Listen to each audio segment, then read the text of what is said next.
আমি প্রধানমন্ত্রীকে অনুরোধ জানাচ্ছি, আমার মুসলিম ভাইয়ের উপরে গুলি চালাচ্ছে, বোম মারছে, ধরে ধরে হত্যা করছে, এই রকম একজন খুনিকে বাংলাদেশের মাটিতে জায়গা দেওয়া উচিত নয়।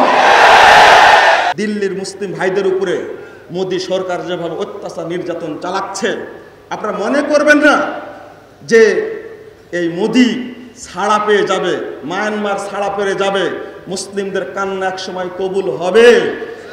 আজকে আল্লাহ চীনকে যেমন ধরেছে, ঠিক মায়ানমারকেও ধরবে, ইন্ডিয়াকেও ধরবে,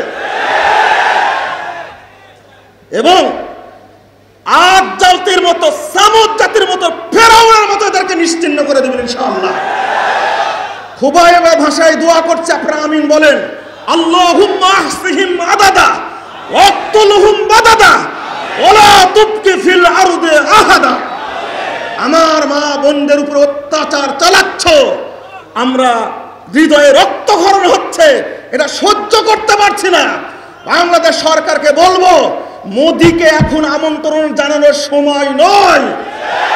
বাংলাদেশে না ঢোকার জন্য আমি প্রধানমন্ত্রীকে অনুরোধ জানাচ্ছি, আমার মুসলিম ভাইয়ের উপরে গুলি চালাচ্ছে, বোম মারছে, ধরে ধরে হত্যা করছে, এই রকম একজন খুনিকে বাংলাদেশের মাটিতে জায়গা দেওয়া উচিত নয়। আল্লাহ তুমি আমাদের দেশকে হেফাজত করো, আমিন। আল্লাহ তুমি আমাদের দেশকে দুর্নীতি মুক্ত এবং জঙ্গিবাদ মুক্ত, সন্ত্রাস মুক্ত, মাদক মুক্ত দেশ হিসেবে তুমি কবুল করে নাও, আমিন। যারা জঙ্গিবাদের ধোঁয়া তুলে আহলে হাদিসদেরকে কুণ্ঠাসা করতে চায় এবং চেয়েছিল, আল্লাহর পক্ষ থেকে আগে গজব নাজিল হয়েছে, আগামীতে এই সমস্ত বেদাতীদের জন্য স্পষ্ট ভাষায় বলছে, আহলে হাদিসদের বিরুদ্ধে যদি জঙ্গিবাদের অভিযোগ নিয়ে এসো, সরাসরি আল্লাহর পক্ষ থেকে ক্ষেপণাস্ত্র নাজিল হয়ে তোমাদেরকে ধ্বংস করে দেওয়া হবে।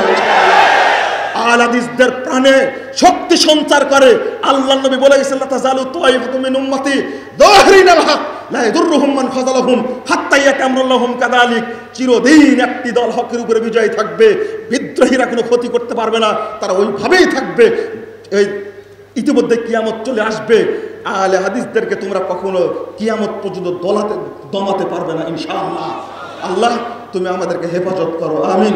সারা পৃথিবীতে যেখানে সালাফিরা আছে, আল্লাহ তুমি তাদেরকে তোমার পক্ষ থেকে নিরাপত্তা দান করো, আল্লাহ আমিন। শেষে আমি আপনাদের একটা বিষয় বলছি, যারা ফেরকাবন্দির সাথে জড়িত, আল্লাহ রাব্বুল আলামিন যেন তাদেরকে সিরাতে মুস্তাকিমে আসার তৌফিক দান করেন, আমিন। আল্লাহ রাব্বুল আলামিন যেন তাদেরকে হেদায়েত দান করেন যারা শিরিক বিদআতের সাথে জড়িত, আল্লাহুম্মা আমিন।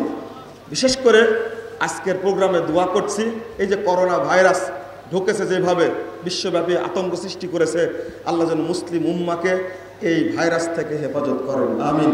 আল্লাহ যেন আমাদের উপরে রহমত নাজিল করেন, আমিন।